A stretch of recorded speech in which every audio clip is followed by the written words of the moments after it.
स्वागत है आपका एक बार फिर से मेरे YouTube channel SG study point पर। तो अपन ने पिछले 4 लेक्चर्स के अंदर अपन क्या क्या देख चुके हैं, योग देख चुके हैं, घटाव देख चुके हैं, गुणन देख चुके हैं उधर्वत के के द्वारा। और पिछले लेक्चर में अपन ने क्या देखा था, वर्ग कैसे किया जाता है किन्हीं भी दो संख्याओं का देखा था। और कौन सी विधि से देखा था, यहाँ पर दो विधियां मैंने आपको बताई थी। एक बताई थी निखिलम आधार विधि और एक कौन सी बताई थी, निखिलम उपाधार विधि। ये दो विधियां बताई थी मैंने आपको। इनसे क्या ज्ञात किए थे, अपन ने वर्ग ज्ञात किए थे। इस तरह से वर्ग ज्ञात किया जाता है वो अपन ने सीखा था। सबसे पहले अपन होमवर्क के क्वेश्चन डिस्कस करेंगे, जो मैंने आपको क्वेश्चन दिए थे उनको डिस्कस करेंगे इस लेक्चर में। उसके बाद में अपन देखेंगे घनफल कैसे किया जाता है संख्याओं का, उसके बारे में। ठीक है, तो आइए शुरू करते हैं वीडियो को। तो वीडियो शुरू करने से पहले आप एक बार इसे लाइक, शेयर और सब्सक्राइब जरूर करें। ठीक है, तो चलिए सबसे पहले अगर मैं वर्ग निकाल रहा हूं, वर्ग निकालना है मेरे को, होमवर्क के क्वेश्चन जो किए थे उनको डिस्कस करेंगे यहाँ पर सबसे पहले। तो वर्ग में सबसे पहला जो क्वेश्चन था मेरा था 57। क्या बताया था मैंने आपको, इसका सूत्र बताया था निखिलम वाला। उपाधार लगेगा या आधार, आप कहेंगे सर 57 तो बीच में है, ठीक है ना, तो यहाँ पर कौन सा लगेगा, उपाधार लगेगा। तो आधार कितना ले लिया इसका मैंने, आधार मेरा हो गया 10। उपाधार कितना ले लिया, मैं डायरेक्ट ले रहा हूं 10 इंटू 5। और विचलन कितना आ गया मेरे बताइए, 50 हो गए। 57 में कितना आ गया, प्लस का 7। कितना आ गया, प्लस का 7 आ गया। ठीक है, अब देखिए सूत्र क्या था मेरा, सूत्र अगर मेरे को याद हो तो सूत्र ये था, उपाधार ब्रैकेट संख्या प्लस विचलन ऑब्लिक विचलन का स्क्वायर, यही था। ठीक है, इस सूत्र में अगर मैं इनको रख दूं तो क्या आ जाएगा, देखिए उपाधार कितना है मेरा 5। उपाधार कितना है मेरा 5। संख्या कितनी है मेरी, संख्या बताइए कितनी दी हुई थी, 57। प्लस विचलन कितना है 7 ऑब्लिक विचलन का स्क्वायर। विचलन कितना था 7, तो 7 का स्क्वायर। 7 का स्क्वायर कितना हो गया दोस्तों, 49। 57 और 7 कितने हो गए, 64। 64 इंटू 5, ये 5 रहे, गुणा कर दिया, कितना आ गया ये 0, 30 और 1, 30 और 2 32, ये आ गया 49। अब आधार के पास में जितनी 0 होगी उतने ही खंड से संख्याएं उतरती है, अपन को पता है। यहां पर 0 कितनी है, 1 0 है, तो एक संख्या उतारेंगे। तो यहां पर बताइए, सबसे पहले 9 उतार दिया, इस 4 को 0 में ऐड कर दिया, कितना हो गया 4 हो गया, और 32 मेरा ऐसे का ऐसा आ गया। क्यों, आगे डिजिट है ही नहीं, तो ये मेरा क्या आ गया, आंसर आ गया। ये कितने का वर्ग निकाल दिया मैंने, 57 का वर्ग निकाल दिया। कितने का वर्ग निकाल दिया, 57 का। इसी तरह से मैं 225 का वर्ग निकालता हूं। कितने का निकालता हूं, 225 का। बताइए आधार कितना हो गया इसके लिए, इसके लिए आप कहेंगे आधार सर कितना हो गया, 100। आधार कितना हो गया 100। उपाधार बताइए, उपाधार कितना हो जाएगा, 100 इंटू 2, 200 तक पहुंच गए। विचलन कितना हो गया मेरा, विचलन बताइए 25 है ना, तो प्लस के 25, प्लस के कितने हो गए 25। अब इसको उठा के वापस से इस सूत्र में रख दीजिए।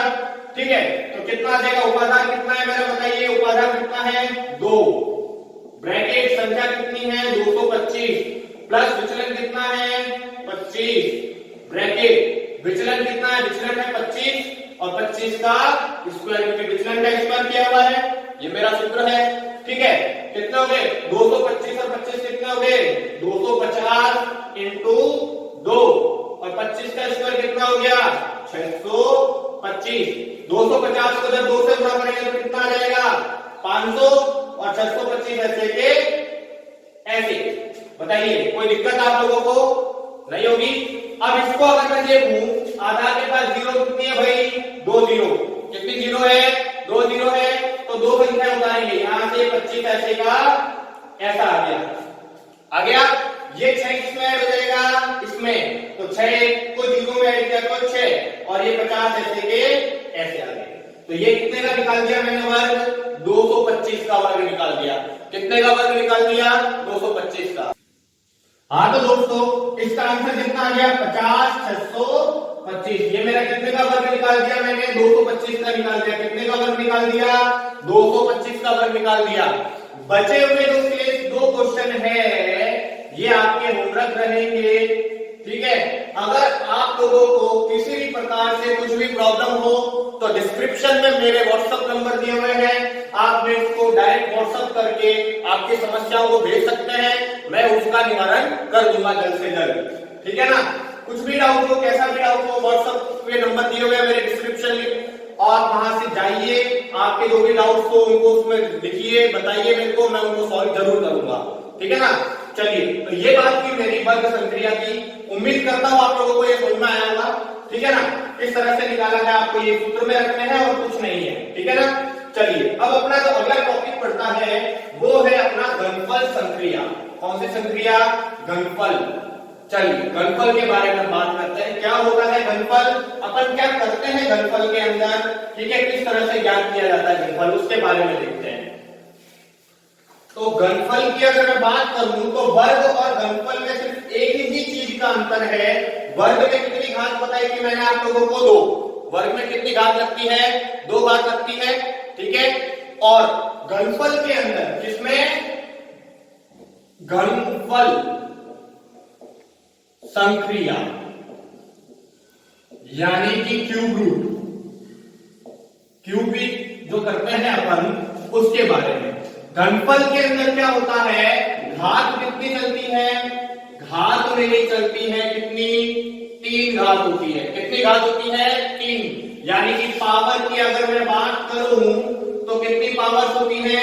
3 पावर होती है किसी भी डिजिट की, यानी कि 5 की पावर 3। तो ये क्या है? घनफल है। ये क्या है? घनफल। जैसे 6 की पावर 3, ये भी क्या है? घनफल निकाला गया है। क्या निकाला गया है? घनफल निकाला है इनका। समझ में आई बात? चलिए, तो घनफल संक्रिया भी जैसे अपन वर्ग करते हैं वैसे ही होता है, सिर्फ एक फर्क होता है, ये भी 2 विधियों से किया जाता है। एक होती है निखिलम आधार विधि, निखिलम आधार विधि, और दूसरी जो मेरी होती है वो कौन सी थी? निखिलम उपाधार विधि।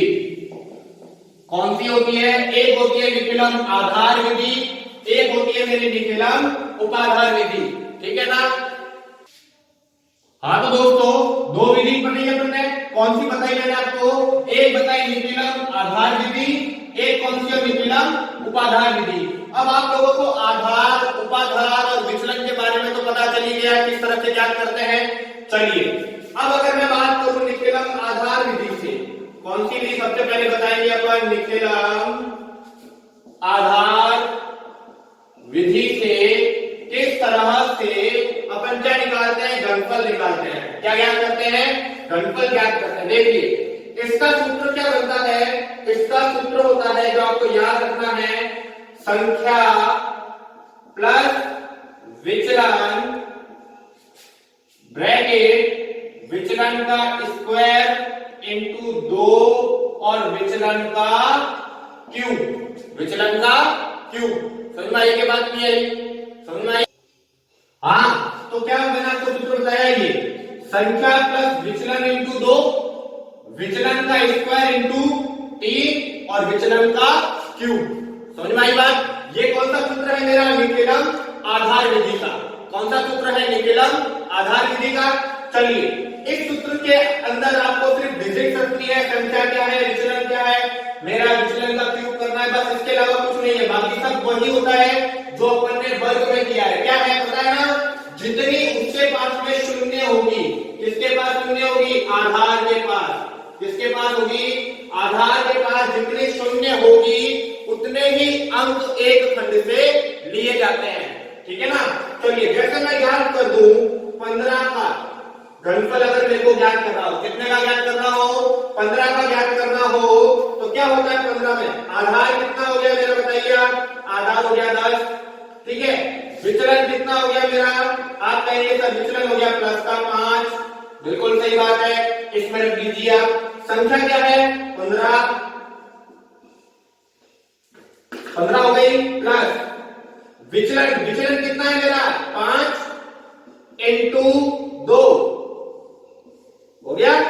फिर आगे विचलन का स्क्वायर, विचलन कितना है 5 है, तो 5 का स्क्वायर गुणा 3 और विचलन का क्यूब यानी 5 का क्यूब। बात समझ में आई आपको? ठीक है, चलिए कितना हो गया 5 इंटू 2 10 प्लस 15। अब आप लोग ये मत कर दीजिएगा यहाँ पे इसको पहले जोड़ के गुणा करते हैं, गलत हो जाएगा। बोर्ड मास रूल आपको पता होगा, वो क्या कहता है, पहले क्या किया जाता है मल्टीप्लाई, पहले क्या किया जाता है मल्टीप्लाई, यानी कि पहले गुणा किया जाता है फिर जोड़ा जाता है। इसीलिए पहले मैंने इन दोनों को गुणा किया 5 दूनी 10 और 10 में कितने जोड़ेंगे अब 15 जोड़ देंगे। ये मेरा पहला खंड हो गया। दूसरे खंड का क्या है 5 का स्क्वायर कितना होता है बताइए 25 इंटू 3, 5 का क्यूब कितना होता है 125। बात समझ में आई कि नहीं आई? ठीक है, चलिए अब इनको अगर मैं जोड़ूं कितने हो गए ये मेरे, मैं इसको यहां लिख देता हूं, ठीक है ना। 5 15 और 10 कितने हो गए 25, 15 और 10 कितने हो गए 25, 25 इंटू 3 25 दिया 75 और 125 मेरे ऐसे के ऐसे आ गए कि नहीं आ गए? चलिए अब बात करते हैं अपन उसकी, इनको कैसे लिखेंगे। अपन को पता है आधार के पास 0 कितनी है 1, तो एक खंड से कितनी संख्या लेंगे सिर्फ 1 लेंगे।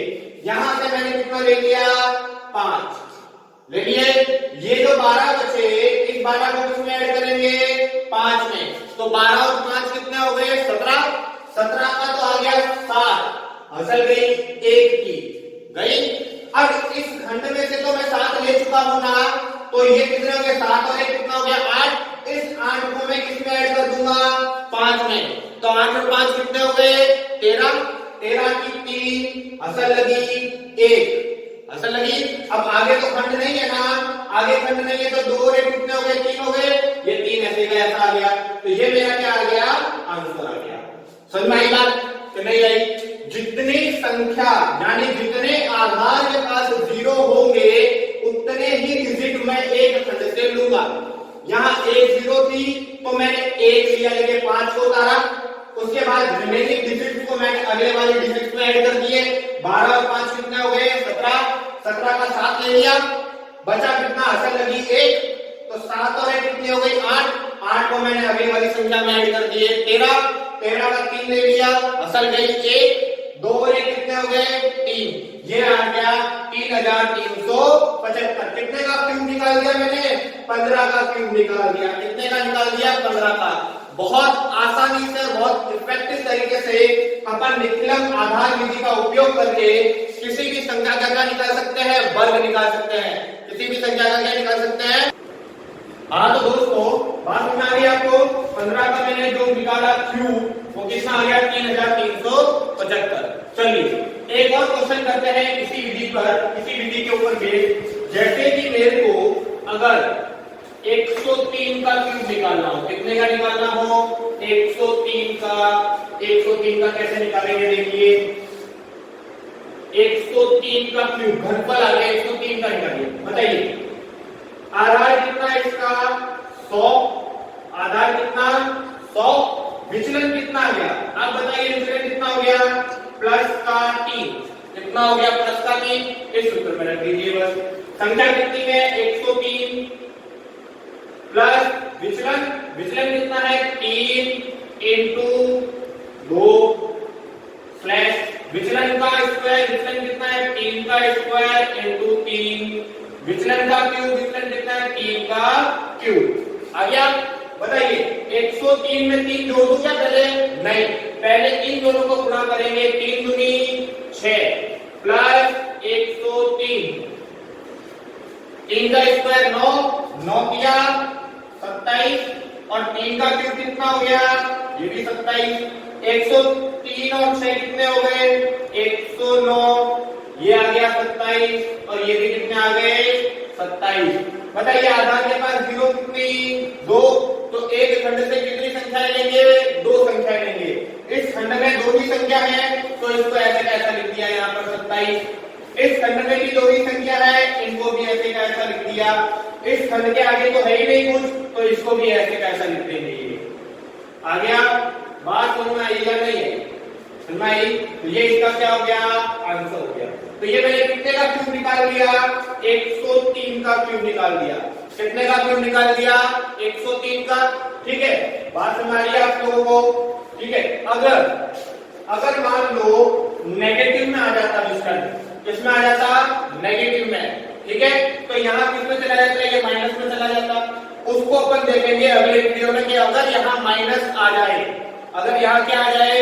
माइनस की डिजिट आ जाए, तो अपन क्या करेंगे? उसको किस तरह से हल करेंगे वो अपन कौन से लेक्चर में देखेंगे? अगले लेक्चर में देखेंगे। अगले लेक्चर में अपन कौन सी विधि पढ़ेंगे? निखिलम उपाधार विधि को भी पढ़ेंगे। समझ में आई बात? निखिलम उपाधार विधि को भी अगले लेक्चर में पढ़ेंगे। और यहाँ देखेंगे कि अगर यहाँ कोई नेगेटिव साइन आ जाए तो उसको किस तरह से हल किया जाए। ठीक है ना?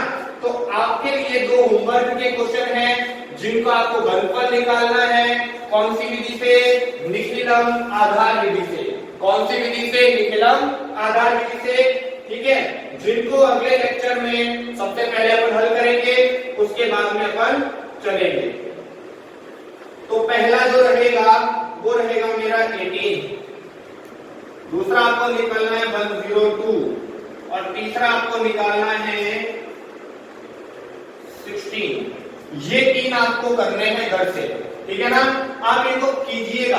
और अगर आपको इस लेक्चर में या कहीं पर कुछ भी प्रॉब्लम हो तो डिस्क्रिप्शन में मेरे व्हाट्सएप नंबर दिए हुए हैं, आप उसमें कीजिए आपकी कॉपी नोटबुक जिसमें भी आप करते हैं और इनको सॉल्व करके मुझे टेक्स्ट कीजिए ताकि मैं आपके कोई भी डाउट को उनको आसानी से क्लियर कर सकूं। या फिर नीचे कमेंट बॉक्स में आप आपके डाउट्स को लिखिए ताकि अपन उनको सॉल्व कर सके अच्छे से। ठीक है ना? अगर आपको वीडियो पसंद आई हो तो इसे लाइक, शेयर और सब्सक्राइब जरूर करें। Thank you.